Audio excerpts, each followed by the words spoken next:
ভয় কিভাবে জয় করবে? তুমি কি কখনো এমন পরিস্থিতিতে পড়েছ যেখানে ভয় তোমাকে আটকে দিয়েছে? পরীক্ষা, নতুন চাকরি, কোনো সুযোগ গ্রহণ করা, সব জায়গায় ভয় আমাদের বাধা দেয়।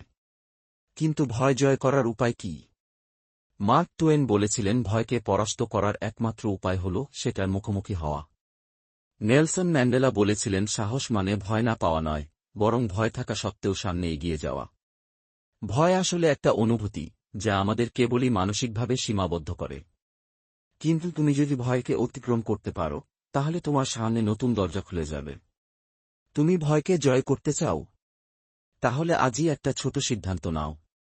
একটা নতুন কাজ শুরু করো, একটা নতুন চ্যালেঞ্জ গ্রহণ করো, অথবা ভয়কে স্বীকার করো, কিন্তু পিছিয়ে থেকো না। জীবন তাদের জন্য অপেক্ষা করে যারা ভয়কে জয় করতে জানে। তুমি কোনো ভয়কে আজ জয় করতে চাও? কমেন্টে জানাও। আর এই ভিডিও যদি তোমাকে অনুপ্রাণিত করে, তাহলে লাইক, শেয়ার এবং সাবস্ক্রাইব করতে ভুলবে না, এবং তোমার বন্ধুদের মাঝে ছড়িয়ে দাও।